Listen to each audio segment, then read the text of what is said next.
Hello everyone. Today's lesson is about Filippo Brunelleschi, the Dome of Santa Maria del Fiore. Now we have already talked a lot about Filippo Brunelleschi, but we are going to talk about one of the works of art that really made him famous and that today is oftentimes considered the beginning or the best work of the Renaissance. Some people think that the Renaissance starts with the Dome of Santa Maria del Fiore. As you can see, it is exceptionally beautiful and big. We'll see why that was a big problem. It is found in Florence, and we are not going to talk about the entire church of Santa Maria del Fiore. We are only going to concentrate on the dome. Now, let's have a look at a few numbers about it. It is, to this day, it is the greatest masonry dome of the world. È la cupola in mattoni più grande del mondo, ancora oggi. A few numbers. The internal diameter is 45.5 meters, il diametro interno della cupola è 45 metri e mezzo, il diametro esterno è di 54 metri e 8. The height of the whole structure from the ground, including what we will come to know as the lantern, which is this one, and this element, which we will call for short the gold ball, lo chiamano la palla d'oro in italiano. The whole structure is 116 and a half meters tall, 116 metri e mezzo di altezza. Now, we will see that the creation of this dome was not easy. It required a lot of genius, and we usually think about geniuses and we think about Leonardo mostly. Se pensiamo a un genio, pensiamo a Leonardo da Vinci, but we will see that Filippo Brunelleschi was not much less than Leonardo. Now, before we get more specific, let's revise some terminology about domes in Italian and in English.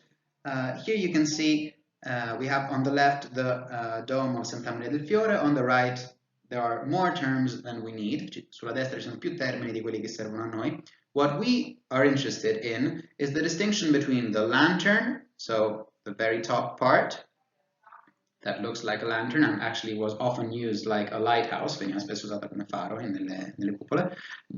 What we could call the dome proper, la vera e propria cupola, but technically it's called in Italian calotta and in English bowl. It's of course it's a reversed bowl, è una ciotola rovesciata. And at the bottom, oh I'm sorry, I think you cannot see it because there's my face, but this red part is the tambur, in Italian tamburo, okay? At the top, we've already mentioned there is an extra part which we will call globe, globo. Let's move on. Now, let's look at a section of this church. If we look at it in section already, if you are an art historian by now, you should be able to see that the church on which the dome insists, la chiesa su cui insiste la cupola, is not a Renaissance church. Non è una chiesa rinascimentale, quella che vediamo di sotto. Hence should be this. Look at the arches. Non sono archi a tutto sesto. They are not round arches. They are pointed arches. Archi a sesto acuto. And it's rather elongated. So, as you can see, the dome insists on a Gothic church, as you can see. By the way, what you are looking at is a sezione, which in Italian is sezione, in English is section. La pianta is a plan instead, and we also have alzato, but we'll have that another time. If we go inside, Santa Maria del Fiore really shows how Gothic the church is. The people, compared to the rest of the building, are very small. The whole church is extremely elongated up. The arches are pointed, and we have lots and lots of typically Gothic structures. We won't dwell on that. However, what we are going to talk about is the dome, we said, but we have to say something about the church first. Now, before the dome was built, there used to be another church, which was a medieval church. Let's just say that. The church, I hope you can see it, it's the one I'm highlighting here in green, and it used to be called Santa Riparata. Now, I hope you can see that the original church was extremely small. You can see, I hope, that this green area that I'm coloring now used to be the original church. But during the Renaissance, during the end of the Middle Ages, it was not very well preserved, so it needed to be replaced. So a new church was built. Now that is a long story made short. The Santa Riparata è stata sostituita da un'altra chiesa, but we are simplifying a bit too much. Let's say a bit more. To be honest, oh, I'm sorry. There is in the PDF you will be able to see that there is another face over here, but there are two people in particular that we will mention. Actually, between Santa Riparata and Santa Maria del Fiore, as we have it today, many different architects worked on it, including Giotto himself. But we won't consider them. What we are going to consider is that in order to rebuild Santa Riparata, the man which we can see here, Arnolfo di Cambio, which you might have heard already, proposed this first structure. Let's see. Let's make it blue, light blue. The original plan by this man was to enlarge, of course, Santa Riparata, but not to enlarge it too much. He made it much bigger, and here we have the first plan. However, after him, in 1349, another architect came by, we'll make it red this time, and decided to enlarge it even more. Okay, so this is the plan we have today of Santa Maria del Fiore. Okay, as you can see, it's much larger than Santa Riparata, but it's also much larger than the plan that Mr. Arnolfo di Cambio had proposed. Okay, so Santa Riparata, Middle Ages, first half of the Middle Ages. Then Arnolfo di Cambio in 1296 proposes a new plan, which is bigger, and then Francesco Talenti also makes a bigger plan. What was the problem, however? You can now see them here all together. Here you have Santa Riparata with a 3D reconstruction. Then you have here in light blue, as I did before, the plan that Arnolfo di Cambio had made, which was bigger already. And finally, in red, as before, you can see the plan that is today the plan of the church made by Francesco Talenti. So there's at least three plans we have to consider. Okay, why is this a problem, however? Because Arnolfo di Cambio and Francesco Talenti would have been able to vault, to cover a dome, to make a dome on the original plan by Arnolfo di Cambio. But it's with Francesco Talenti's plan, the church is becoming much bigger, and as the plan increases, also the diameter of the dome increases. Here it is. This is the octagonal diameter, sorry, the octagonal shape of the dome. This dome is becoming, as we said, very big, very large. It has an internal diameter that is almost 50 meters. How do you make a dome on this plan? Nobody knows how to make that. By the way, I know I already provided dates, so let's make, here is a quick timeline. In the Middle Ages, Basilica di Santa Riparata. In 1296, Arnolfo di Cambio directs works of the Basilica of Santa Maria del Fiore. In 1349, Francesco Talenti continues these works. And in 1418, here is where we are, Arte della Lana announces an architectural design competition for the building of the dome. Nobody knows how to build this dome because it's so big. Is there anyone who is able to do that? This is what Arte della Lana does. Now, why was this so difficult? You can imagine that Filippo Brunelleschi will be involved in the construction, but before we say who won this competition, let's see what the problems were. First of all, I think you can recognize this is the bell tower, il campanile di Giotto. This is the facade of Santa Maria del Fiore, and over here you have the baptistry of Saint John. By the way, they are all part of a UNESCO heritage. È tutto patrimonio UNESCO. Now, what were the problems? Let's look. They were basically three problems. Let's look at them one after the other. First problem, an aesthetic problem. Why? Because since it would have been easier to make a hemispherical dome, ok? Sarebbe stato più facile fare una cupola emisferica. But the rest of the church is not a Renaissance church. It's Gothic. So we cannot really make a hemispheric dome. How can we do that? The answer to this, you can probably guess, is just don't make it hemispherical, make it more elongated. Palla più alta, più innalzata. But if you do this, which is actually the final solution, the problem is it makes it even higher, even taller. Diventa ancora più alta la cupola. And in fact, the problem number 2 was scaffolding. Scaffolding, in Italian we could say impalcatura or ponteggi. Ok? Ponteggi, impalcatura. Impalcature. So the problem is, how do you get workers and materials all the way up there? Remember, this is already more or less 55 meters in height. Sono già 55 metri d'altezza.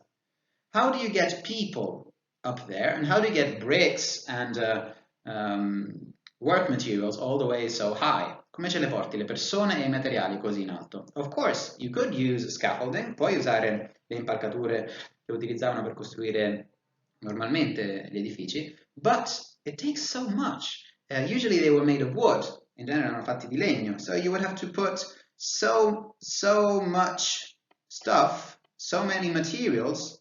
Servono tantissimi materiali in legno solo per arrivare all'altezza della base della cupola e poi altrettanti per costruirne il resto. Florence did not have all that amount of wood and wanted to avoid wasting money, time and resources. Finally, there's another big problem.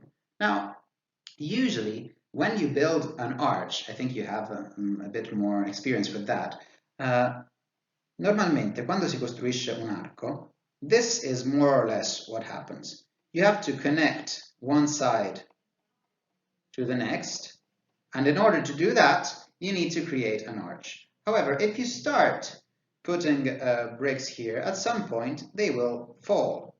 So what do? Normally, you put some kind of supporting structure over here, made of wood possibly, that supports the arch. Okay? Here we are. And then, since you have a supporting structure, ora che è una struttura di supporto, then you can place bricks around it, on top of it, whether it is stone or, sorry, here we are. It's not going to be beautiful, but I hope you get the concept.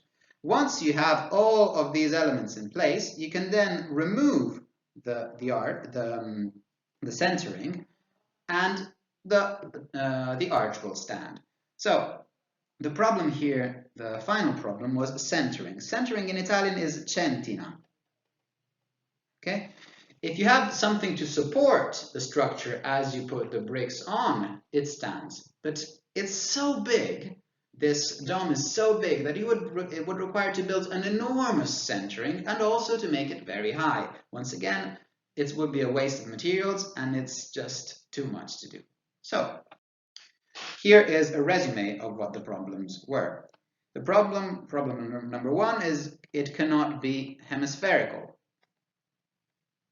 This would have been a hemispherical dome. Problem 2 is scaffolding. As you can see, we have these people, these workers carrying materials such as bricks, which are also very heavy, on a structure that, as you can see, is made mostly of wood. And these people are already going up on a tower, but they would have to go up 55 meters and all the way to over 100 meters to finish the dome. So that would just be too dangerous. Finally, on the right, you have a drawing that is hopefully much better than mine that shows you a centering. Here it is, and this is what you would have needed to build an arch. Okay. But it is the same idea that you can make three-dimensionally turn to make a dome. Now, in 1418, as we said, there was a competition, and 2 of the most important competitors were, as you might have heard, Lorenzo Ghiberti and Filippo Brunelleschi. The one on the left, as you can see, is Lorenzo Ghiberti. The one on the right is Filippo Brunelleschi. It's not the first time that they face each other, okay? Because they had already faced each other when they were competing for the northern door of the baptistry of Florence with the Formellas in 1401, remember? And these Formellas are from 1401, which is not that far away from 1418. So you can imagine that they were extremely competitive and angry one with the other, okay? And as before, Ghiberti is the eldest, Brunelleschi is young, he's not a professional, so nobody really trusts Brunelleschi. But Brunelleschi says, I know how to build this dome, I know what to do. It happens more than once, and people at first just don't listen to him, then they physically take him away to tell him not to insist, and finally they accept that he can work, but they accept that Brunelleschi can only work with under the supervision of Ghiberti.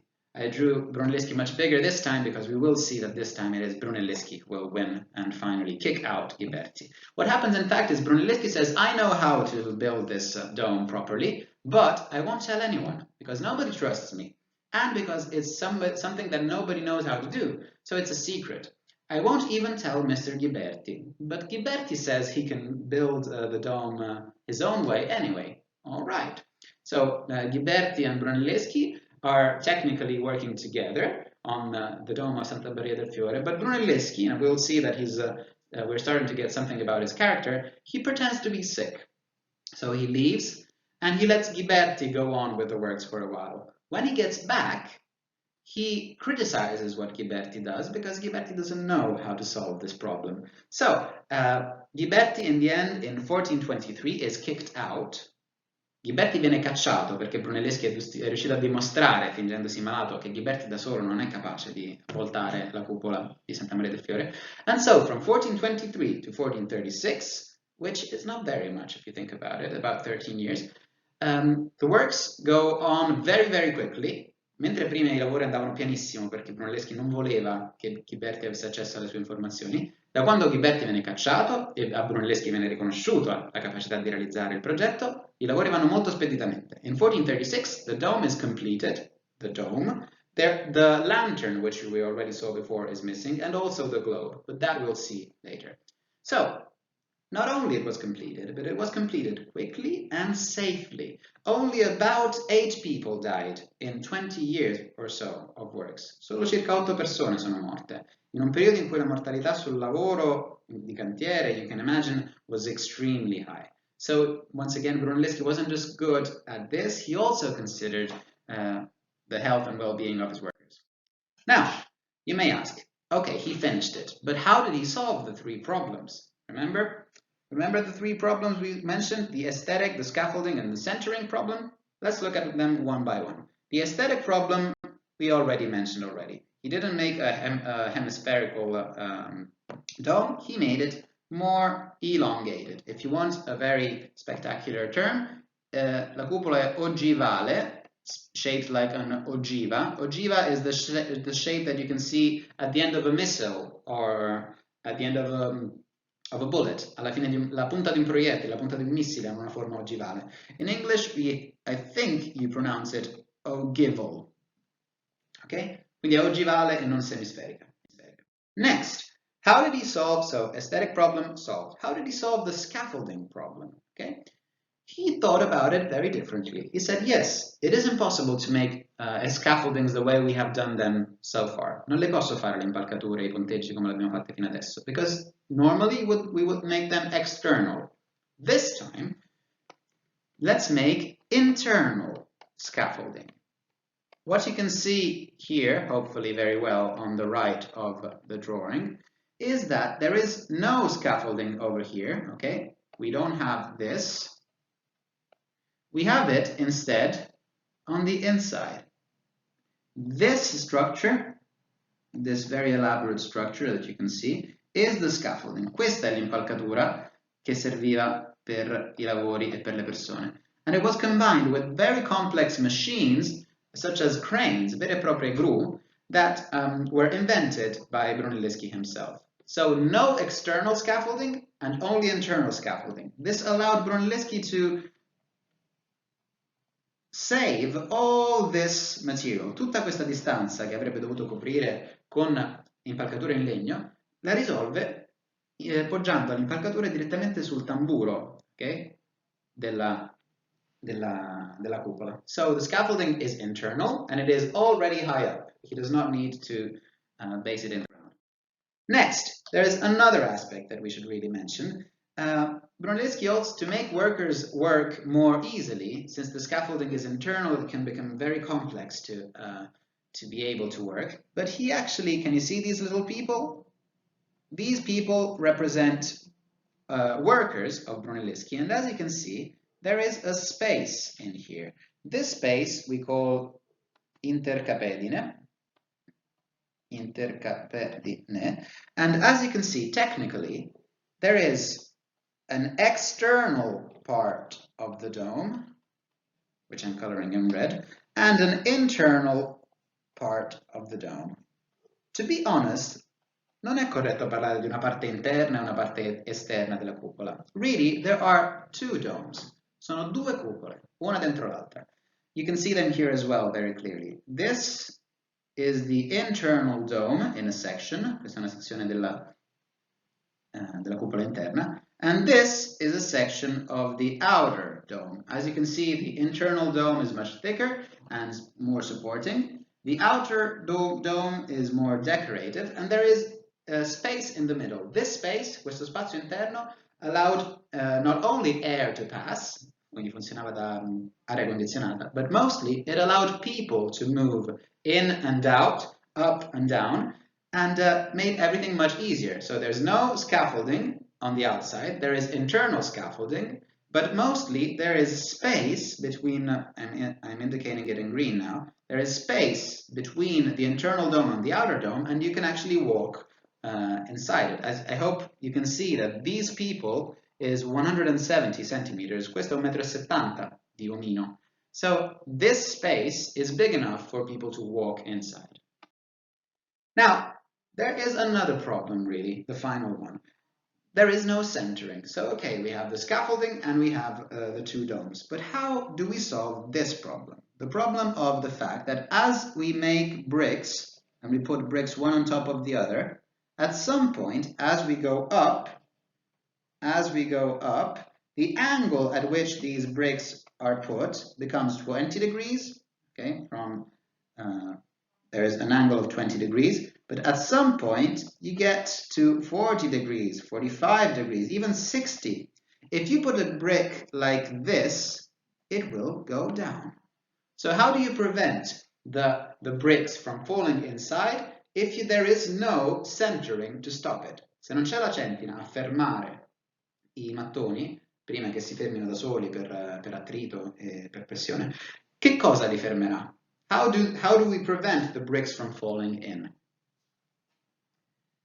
The idea this time was taken from the past. As you can see here there is a cartoon Brunelleschi, this one is Brunelleschi, you will see it in a video that I will share. This is Brunelleschi and he's holding in his hand an idea.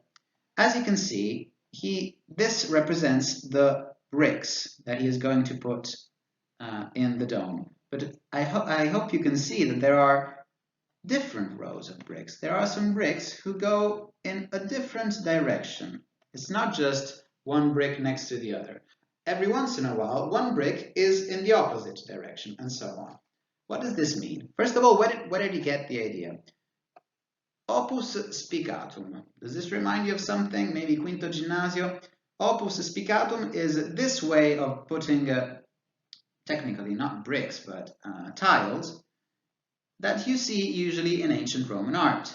But where do you see it?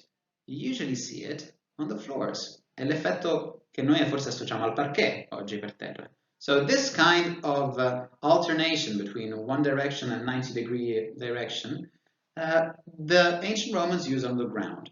Brunelleschi had a passion for ancient art, as we will see that the Renaissance artists will all have, come avranno tutti gli artisti rinascimentali, and he takes this idea from the ground and applies it to the vertical planes.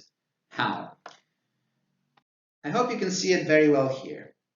You should be able to see that these bricks, each one of these is a brick, okay? This brick is moving in place. If you look at this in a section, you would see this. And in fact, you do see this. These bricks are put in place like this, but they alternate. Well, first of all, there are other bricks that are positioned the same way, but they alternate with other bricks. Let's make them red. These ones that are positioned horizontally. Okay, so these go this way, and the blue ones go this way. The red ones go exactly the other way. So what you see is this. Usually the ones that are in red here are more than one. In genere ce n'è uno, due o tre orizzontali e poi uno verticale e così via. This structure creates a much greater attrition between the bricks and it makes the whole structure more solid.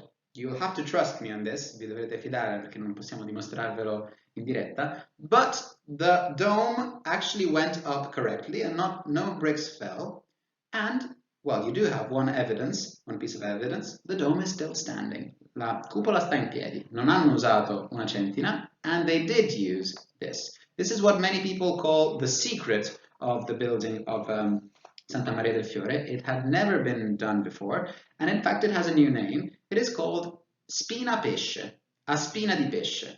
Okay? It's in Italian because it was invented, in fact, by the Renaissance workers that were with Brunelleschi. Brunelleschi, sorry, used it. Now, how can we be sure that he actually used these systems or that he actually used the spina pesce? Well, imagine that you are Brunelleschi. You have to build a dome that nobody's done before, and you're very excited, but you're also feeling a lot of pressure. Would you just do the real one straight away? Faresti direttamente la versione definitiva della cupola?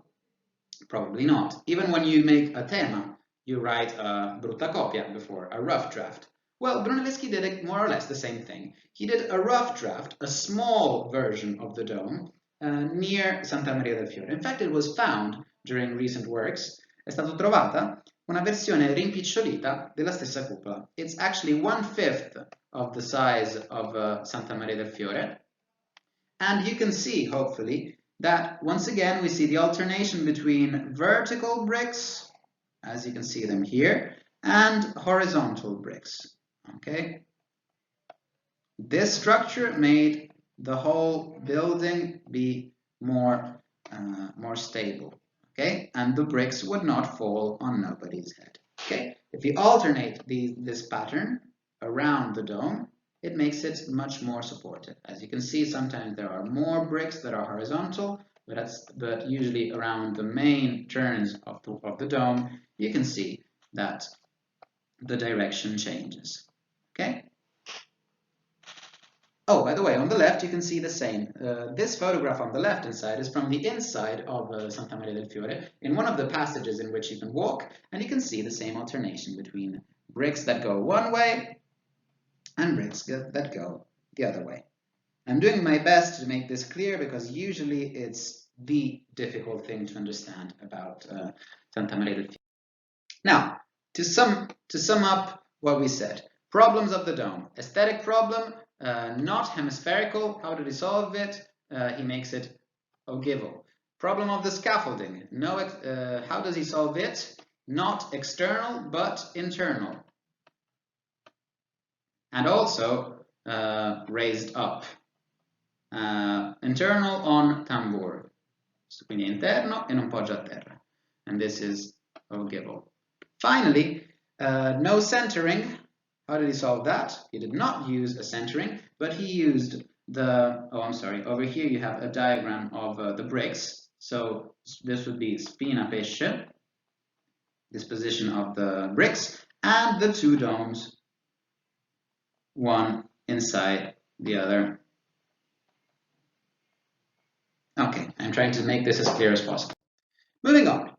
Finally, 1436, the dome is finished. Of course, the photograph you see on the right is not the dome of Santa Maria del Fiore, but what you see is instead New York workers at the top of the Empire State Building while they were finishing it. We know, in fact, that in 1436, Filippo Brunelleschi had breakfast with his workers at the top of the dome because he was over here. There was no globe and no lantern, and people were at the top of the dome, and they had breakfast together, more or less like you see these New York workers from the beginning of the 20th century. Let's conclude. In 1446, Brunelleschi dies, so unfortunately he did not see his work complete, but he did see the dome finished. They stopped because of funding problems, quindi finita la cupola si sono fermati per motivi di fondi, non tanto perché non fossero capaci di andare avanti. But the lantern, which you can see over here, was completed in 1461 based on the works of Brunelleschi, exactly copying his project. Ha lasciato I progetti della lanterna ed è stata realizzata come diceva lui. The lantern, if you look at it, is absolutely not Gothic. This time there was no, he was not linked to anything else. He could do what he liked. And in fact, he was able to create a classical structure. He was able to create a classical structure, and we can see that because we look at the vaults. Vediamo volutes, sorry, volutes. We can see there's many classical elements. Sorry, there's Corinthian. You can see over here Corinthian columns and many other elements that make it classical. Okay, so this is to say Brunelleschi did know classical art. He just wasn't allowed to use all of what he knew in the dome, but he did in the lantern. And he also, as we've already seen, in order to build the dome, he still was inspired by ancient Rome. Per costruire la cupola comunque si è ispirato agli antichi romani. What about that structure that's up here? That is a gilt copper bowl. Gilt copper vuol dire semplicemente copper is rame. Gilt vuol dire rame ricoperto d'oro. In Italian they just call it la palla d'oro di Firenze o di Santa Maria del Fiore. Non è d'oro, è ricoperta d'oro. In English we can say the gilt copper bowl, quindi di rame dorato, with a cross. This structure was made by Verrocchio, and you may know already that Verrocchio was in fact the master of Leonardo da Vinci. So it's nice to know that at the very top of Brunelleschi's dome there is one of the masters of the Renaissance art. So è bello pensare che la cupola di Brunelleschi sostenga molte delle origini del Rinascimento. Now, this whole structure, this gilt copper globe by Verrocchio, is also very big. I will never ask you the dimensions, but I just want you to realize how big it is. Not only the bowl itself, but the whole dome. Questa palla d'oro che si trova in cima alla cupola è enorme, e vi do un po' di dimensioni così che vi rendete conto di quanto è grande sia il globo sia soprattutto la cupola. It has a diameter of 2.30 meters, 2 metri e mezzo di diametro. In fact, you can see there's a person inside it. You can go all the way up there using the channels that are inside the dome. It weighs 18 quintali, 1800 kg, and it is 116 meters and a half high up in the sky. It is so big that it was so high up, it was the single element that was highest up in the sky in Florence, and it's not a surprise that in fact it was hit by lightning. È stato colpito dai fulmini so hard, essendo l'unico elemento, l'oggetto di metallo più alto di Firenze. It was hit by lightning, and it was hit so hard that it fell off of the dome. Here we can see it. It fell off of the dome, bounced on the dome itself, and fell onto the ground. And even today there is a white circle on the ground indicating the place where in 1601, nel 1601, this golden globe fell. Even today, the dome of Santa Maria del Fiore is the tallest building of Florence. It overlooks the entire city. People used to say that it cast a shadow over all the peoples of Tuscany, che proiettava un'ombra, adombrava tutte le città toscane. And Florence was very proud of this, of course, you can imagine. So much so that it became a symbol of Florence. In fact, you can see here the bell tower of Giotto. Let me change color. Over here on the right, you can see the bell tower of Giotto and other elements of Florence. This should be Palazzo Ducale, if I'm not wrong. And of course, you can see the dome of Santa Maria del Fiore. We can see it here in a representation of course, Dante Alighieri from representing the Divina Commedia. It's from 1465 by Dante Domenichino di Michelino. It's a fresco, and it is called La Divina Commedia illumina Firenze. But Florence is represented with the dome. This fresco itself is inside Santa Maria del Fiore. To conclude, we said that Brunelleschi was definitely inspired by the ancient world, the ancient Roman world, so much that in fact after he died they made a funeral mask of him as they would have made of an emperor in the ancient past. He was born in 1377, he died in 1446, but I don't want to conclude on this sad image of a dead man, although it should represent the glory beyond time, the eternal glory of a human being that went beyond the problems of his own time. I'm leaving here some images that refer to links that I will share. Hopefully in this presentation you should be able to click on one of these images to go to each one of them. The ones, they are divided on the left and on the right, because on the left you have animations and on the right you have video, actual film. But I suggest you watch the following at least. Definitely watch this one. It's how an amateur built the world's biggest dome. Come un amatoriale, un non professionista ha costruito la cupola più grande del mondo. Some of the images I used are taken from there. It's a 3-minute video, so it should help. It should be easy to follow along. Here you have, it says a bit more about the globe and how it fell. But if you really do have a passion, and sometimes it happens, about this topic, I think at the top over here, where it says Brunelleschi Great Cathedral Mystery, you can see that somebody, in fact this man, Massimo Ricci, is trying to rebuild the Santa Maria del Fiore and trying to understand how it was built. You see here an interview with Massimo Ricci. This one is 8 minutes long, and it's in Italian, so it's very easy to follow along. He has a model of the dome, and he explains how he discovered exactly how Brunelleschi made it, because Brunelleschi died without leaving any paper that explained how he did it. He was not like Leonardo. Leonardo ha lasciato scritti perché voleva raccoglierli in libri e pubblicarli, che si sapesse. Brunelleschi wanted to keep it for himself. He was an outsider. He was not as successful, especially in the beginning. So he was more of an introspective genius. But he definitely was a genius. So I hope you enjoyed learning about the cupola. And please, if you do have more interest, go on YouTube and have a look at these videos. Bye-bye.